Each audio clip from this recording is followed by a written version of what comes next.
So welcome everybody. Thank you for making a minute to join the ezops team here. I'm Adam Can. I'm one of the co-founders with ezops. I was the non-technical founder. Been with the team since the beginning and worn a lot of different hats, but the hats that I'm most proud of is spending a lot of time with people in the operations space on the client side. So hoping to talk to you today a little bit about some of the stuff we've seen.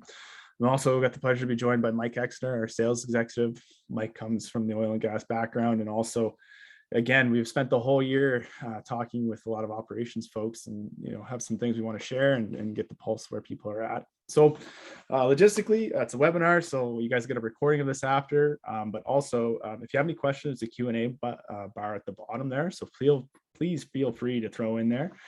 We have someone moderating that. If we can get to it, we will. And if not, we'll definitely reach out after the fact to kind of close the loop for you. But today, as you can see on the screen there, building operations team capacity. That's the topic that I wanted to spend some time with you. So today, how we're going to break into that. We're going to talk a little bit about the environment we find ourselves in, a little bit about operators, a little bit about the problem as we see it, then break into how we see the solution, and talk to you about some specific case studies from some of the clients we have that have experienced some great wins with ezops, and we're happy to share those. So I'll just kick her off then. And so pivotal moment for operations. So I just wanted to frame up a little bit about what we're seeing and we're hearing. I'm sure none of this is going to be news to most of the people on the call here in the game, but suddenly we have economical production, which is a great thing. That's a great pillar to be working with. But what it means for operations teams, generally speaking, is increased pressure. So now we're more worried than ever about hitting our production. It's harder to get the drills going. We don't seem to have the number of rigs going.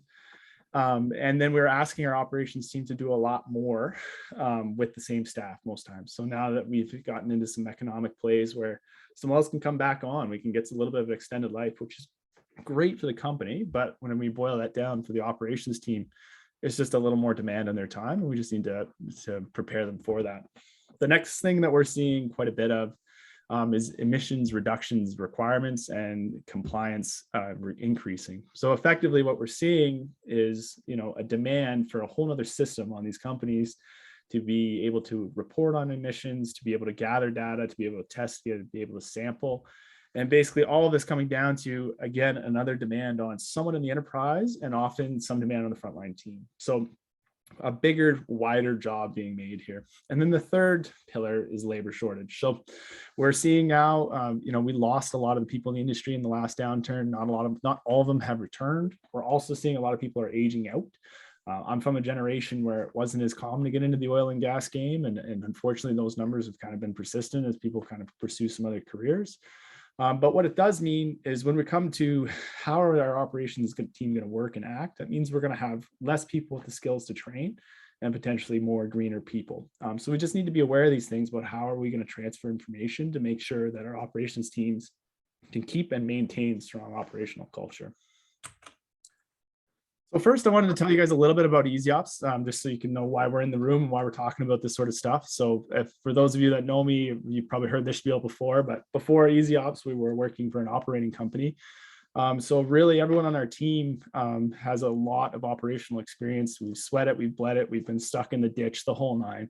So really have a fundamental respect and understanding for what operators do in a day, and really are passionate about making sure that what we do with their time is important and making sure they can contribute the best they can to their company at the end of the day. So we've been really fortunate. We've been growing really quickly, almost 300% year over year. And so what that means is we've been able to work with about 10% of the producers in Canada by now, and tie into their operations and learn with them and grow with them. So that's been one of the biggest wins, I think, about this startup we've been well received by the oil and gas community. Which is exactly what we need, because they have, the knowledge, the expertise, and the understanding of the problem in a way that obviously a technology is never going to have. So it's been great to work and learn with them. And what that's all led to is we've been able to get about $1 million in funding from the Alberta Tier Recovery Fund.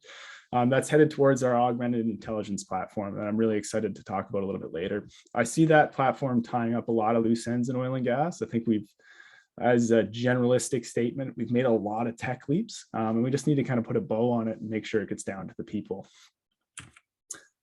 So to frame up where ezops is coming from, the title is pretty straightforward: operators' valuable role, and we fundamentally believe that. So there are a ton of operators out there. So these are just some stats we pulled a few years ago. So there was about 55,000 frontline operators in North America, about 390 billion in revenue, and about 83 in OPEX. Again, general numbers, but when you math that out, that's about 1.5 million of OPEX per operator and 7.5 million in revenue per operator. So on the screen, those are just numbers. But when you kind of think about that for a little bit, it's like, holy crap, that's actually a lot of spend authority on someone who might be green to the business, who may not be financially savvy, who realistically has been hired because they have some mechanical skills to pay the bills. And yet we're still expecting them to be able to competently, without tools, manage some significant financial decisions. So I see it as a great opportunity if we can optimize this space,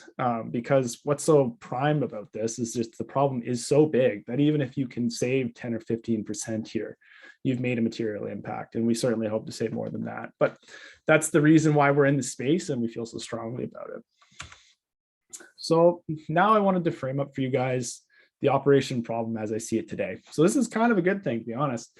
So on one side, on the left-hand side, we've got our digital oil field. So we have a lot of technologies that have come into the space that are helping operators make good decisions. And those can take a number of different platforms. So whether that's automation, whether that's equipment, control systems, asset integrity, process simulation is getting huge, IoT. There's no kind of end to these technologies that can effectively give you quality information about your operations that could help you make a better decision. And then on the other side, we still have our guys in the cubbies.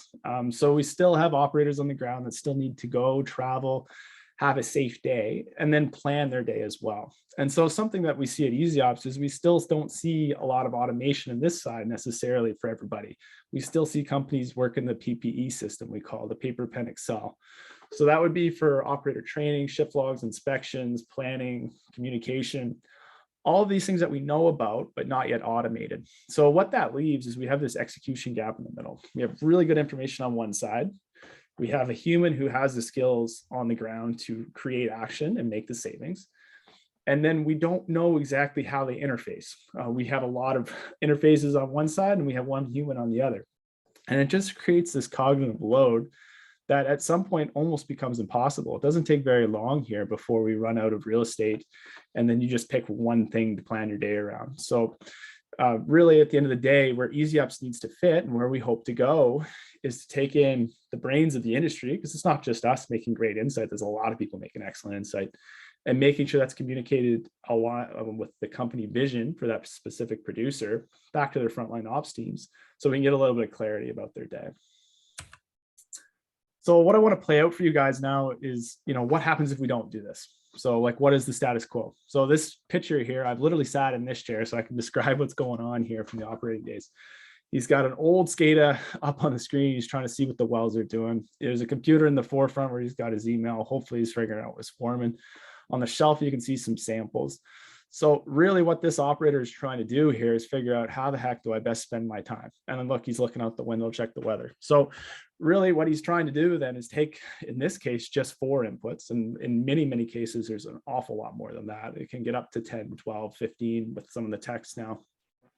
And he's trying to come to some sort of coherent day.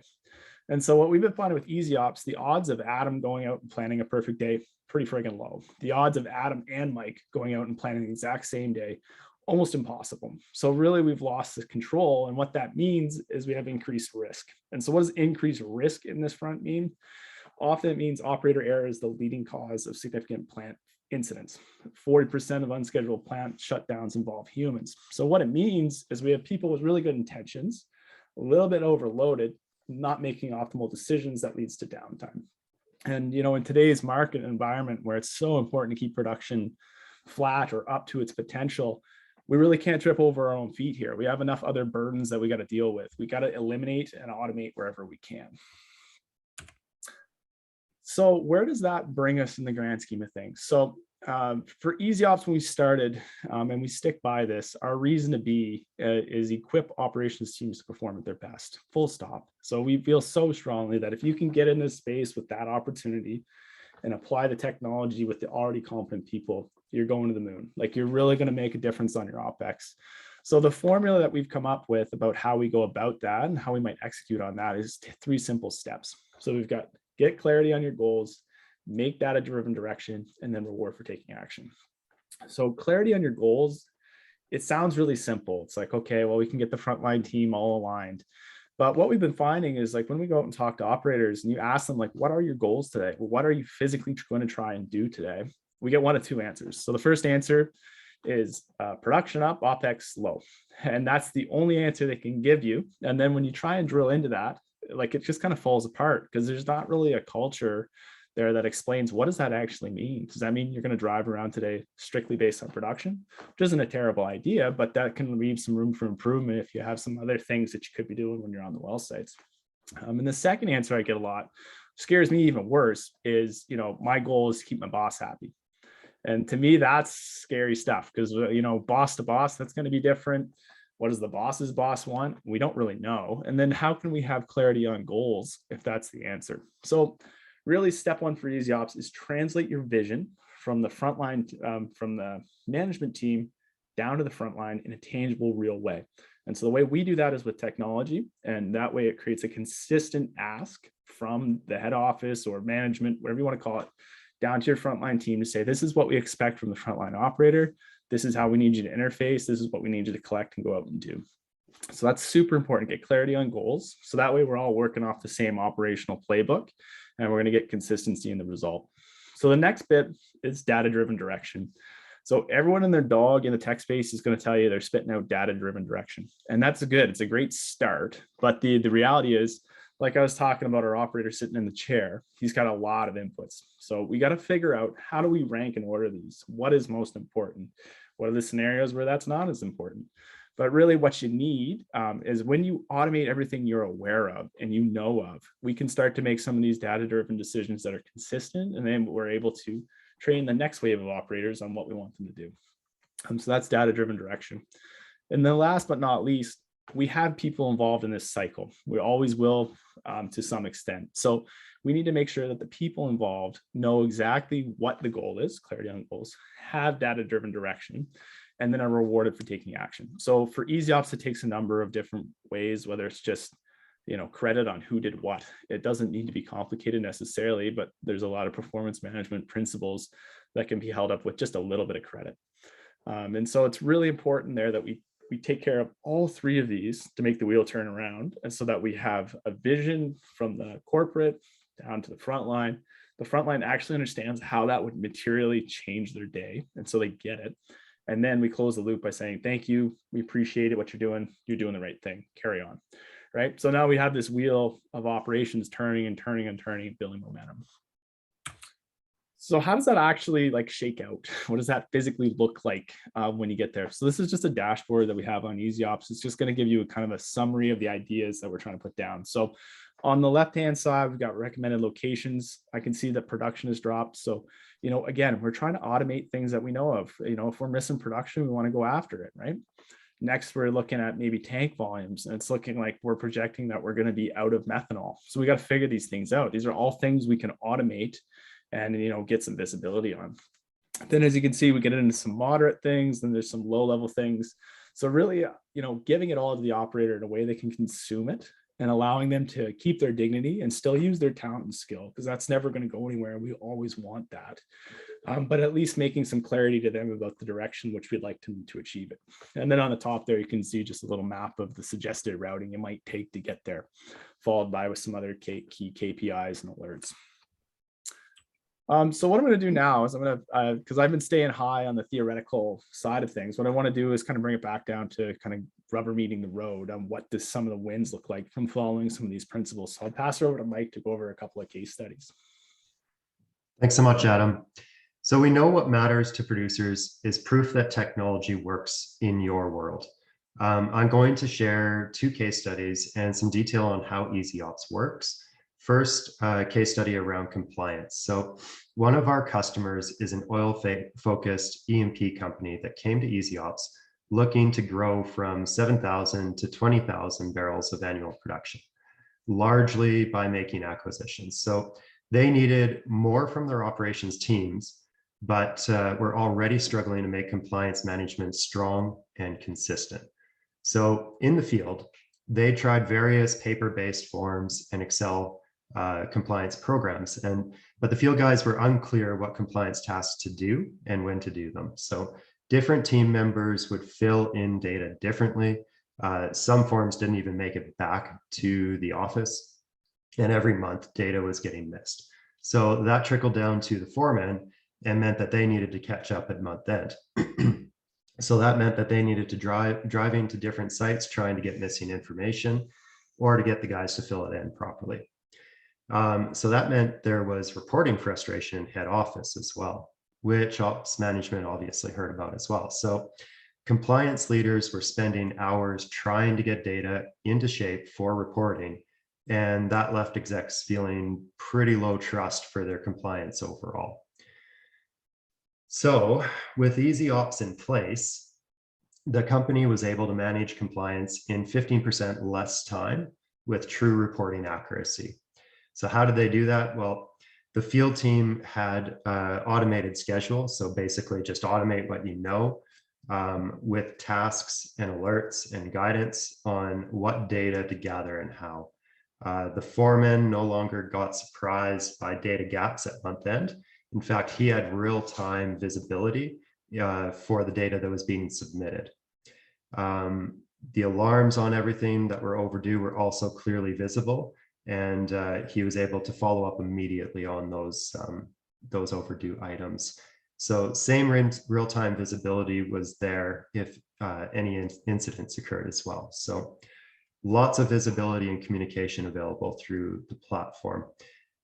Compliance leaders now have automated reports at month end as well, with data in place, saving them hours and hours each month, giving head office a whole lot more confidence in compliance management at the front end. So this here is an example of the compliance schedule the oil-focused company uses now. So on the left is an activity by rep by location, and clear color indication of urgency. So yellow is indicating upcoming work.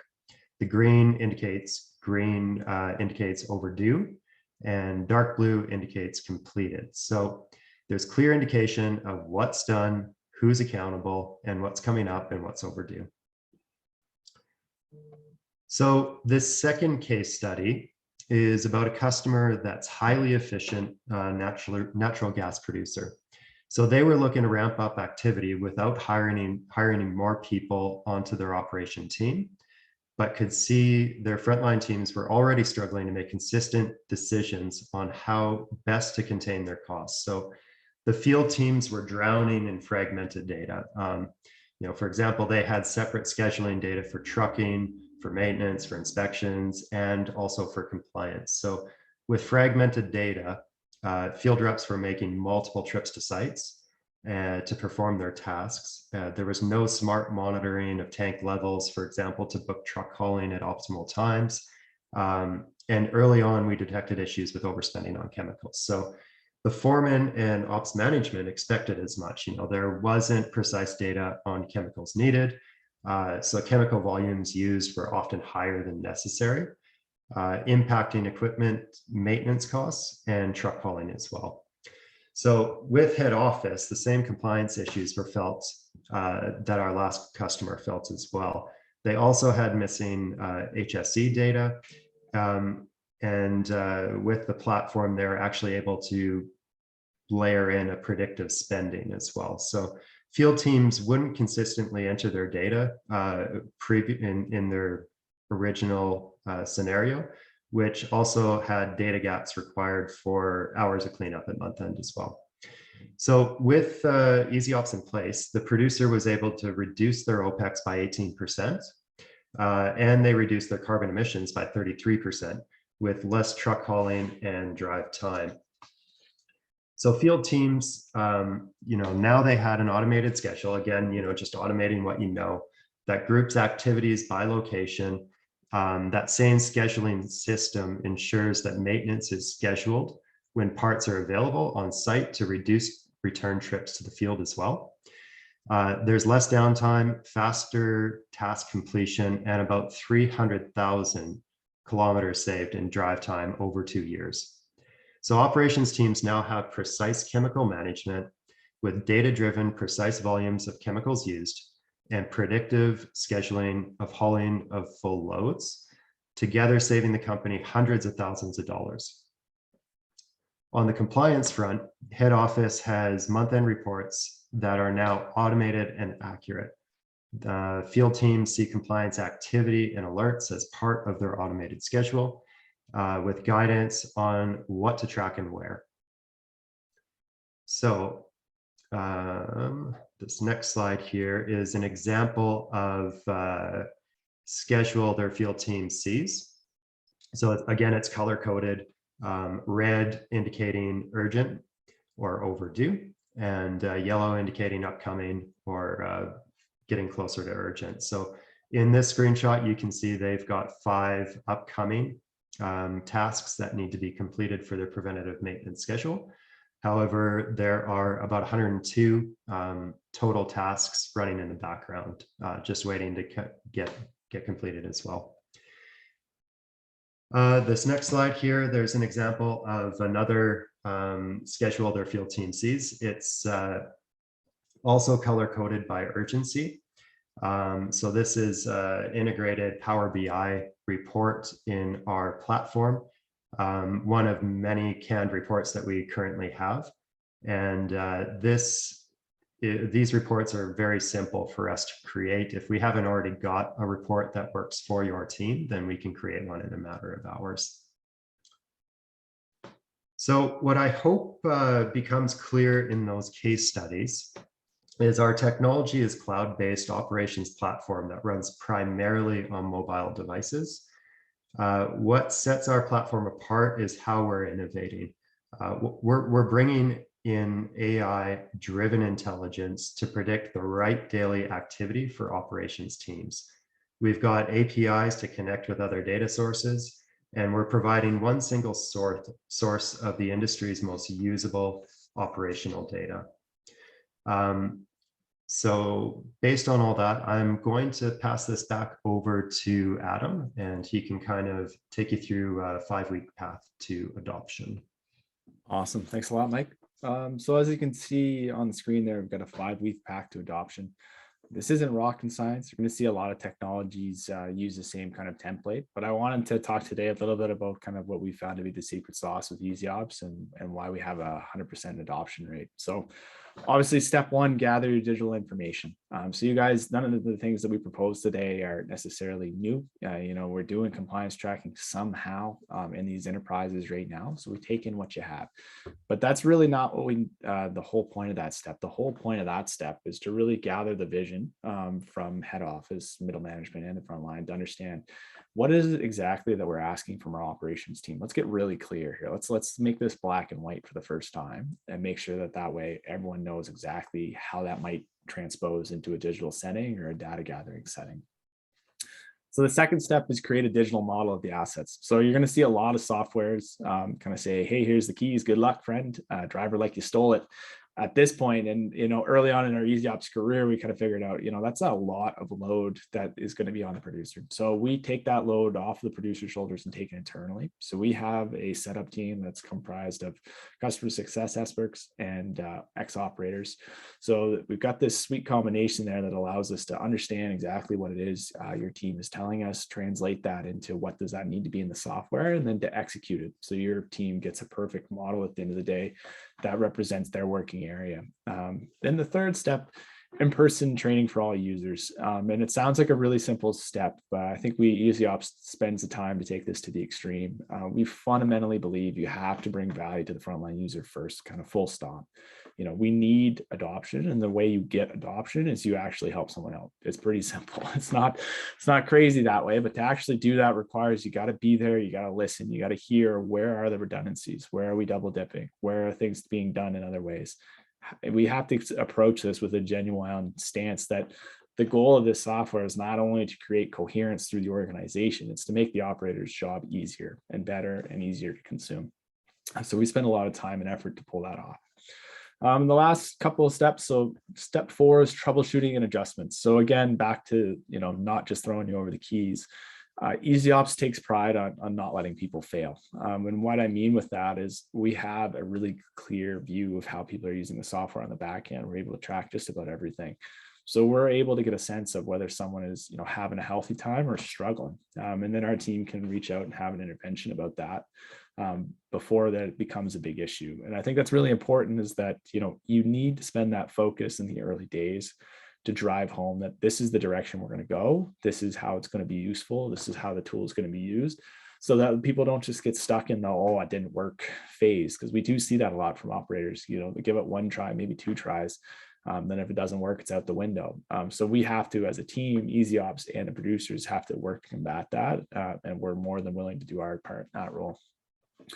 And then it comes to the end of it. By week 5, 100% of the frontlines report team time savings and new efficiencies. So this is almost always true for us, in the way that once you digitize your system, there's just a lot less cognitive load going on the operator that suddenly is freed up for them to go about doing the harder things of the day, which is really why we're paying these people with these skills. Is we do have hard problems we need them to solve. We don't need them all to be administrators. We need them to use their skills on the ground to keep production up. So that happens for us most times. And then step 6 is one that I've been really enjoying exploring with a lot of operations team. Is once you've got that cycle figured out, it's pretty much rinse and repeat. It's figure out what kind of data set can we use, could my engineering team use, my geology team use, my ops team use, to make better decisions. Because really, this is EasyOps ends up being a digital platform that allows you to gather whatever kind of information you want and then give it back to your team. So we've often jumped off at this point with a lot of our different producers to find ways to enhance their operations that we didn't go into planning to do, but just because we're working coherently with the ops team, sniff out the opportunity and work with the team to solve the problem. So the last thing I'll leave you with on the adoption side of things is just a quote from one of our most recent rollouts. The foreman said, "Implementing EasyOps is not difficult. Even the guys new to technology could pick it up. The software keeps the team in compliance on track, even as we grow through acquisitions." So one of the things I think that guy would also speak to definitely is that when you're in the acquisition mode and you're growing and you're acquiring wells and people are coming and going, having a consistent backbone about how we're going to operate and what the standard is hard to achieve, just kind of in its own essence. So having EasyOps for that person allowed it to make a self-management system, because everyone in the whole organization at any point can come and see, hey, these are the things that are outstanding, these are the things that are urgent, and these are the things that can wait. And I think that transparency is super, super key. So that's kind of what we wanted to share with you guys today. I know that there's probably a couple of questions, especially when we don't get into too much of a technical demo about how we execute that solution. Definitely want to open up the Q&A chat if anyone has any questions, and I want to leave you guys with a few more quotes from the superintendent. EasyOps and its pigging module was a game changer in a recent AER audit. We were easily able to showcase what pigs were sent by who and what week that we were compliant. And again, this is another one of that step 6 where that client wanted to go a little bit deeper on pigging and really, dive into it. And I've with EasyOps found a way to do that. Hey, Adam, we got a couple questions coming in. Okay, perfect. The first one is around, and I think this was from Graham. The first one was around who owns or can access the data? Is it restricted to licensed users? Great question. So that raises some of the fundamental things that EasyOps believe. So we see ourselves as a middleman of data. And what that means is we want to have as many people in our app. So we don't license that way at all. We want as many users as possible. We don't want to limit that. And then as far as data sets goes, we want as many as we can get from the other systems, and we want to give what we have to other visualizations or dashboards tool if you have it. So really an open highway. We have competent, great APIs and developers to help orchestrate those relationships, but something we feel really strongly has to happen or we stay fragmented. So we really fundamentally believe, open those up and let the people make the best decisions with all the data that they can get. Thank you. That's great.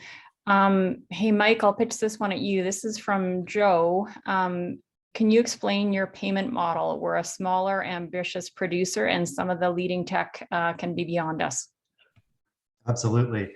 So EasyOps has a scalable pricing model. We basically provide volume discounts based on the size of the operator. So we charge per well per month and per facility per month. So we've got very attractive approaches for all company sizes and all types.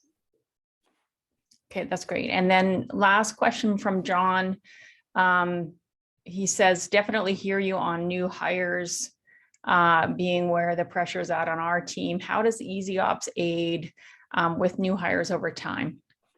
Yeah, great question. So one of the things I've loved most about ezops over the years and what we've been able to grow it into is that it's really a great community in mind. So once you build that structure, so we follow a per well structure, so people know really easily and quickly where to go find that information. And that's so huge when you're actually on the site and you're trying to figure something out and you're trying to troubleshoot. If you can look back at the history of that well and find all the human endpoints about people were there and what they did, often almost 90% of the time it is related to one of the human events we've just seen, right? So it's about tying people into the system of knowledge and creating a culture of sharing that, because that's not necessarily something that happens in all of our producers. You know, sometimes people are pretty siloed. They might write it in their notebook and it's useful to them, but then in that training scenario they talked about, that's effectively useless for everybody else, right? Especially if some of those people don't end up sticking with the company. So it's about kind of changing the culture to be share information and access information, and then really create more of a fill in the blank sort of scenario for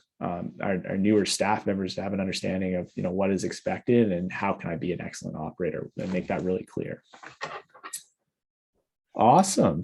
Well, if there's not any more there, Claudia, then I might call her there. I know, like always, getting that lunch a minute early, but before I close, just want to say a big thank you for everyone joining today. We've been very fortunate to work with some of the most innovative producers in the industry, and we are always looking for more. And I think there's lots of problems left to optimize in the front line. And so I really look forward to working with some of you guys, hopefully in the future. Anything I missed, Mike, before we let the people go? The only other thing that I wanted to mention was, you know, we are, as Adam mentioned, we're working for about 10% of Canadian producers currently. We've grown 300% year over year, and we've grown organically, the team organically through all that. But we do still have a bit of a limited capacity. And that being said, we've got room for 2 new producers in Q1. So if this is something that interests you and you think it might help your organization, then please get in touch sooner than later. Awesome. Well, thank you very much, everyone, for your time. I hope everyone has a safe, happy day, and drive safe out there. Cheers, everyone. Thanks.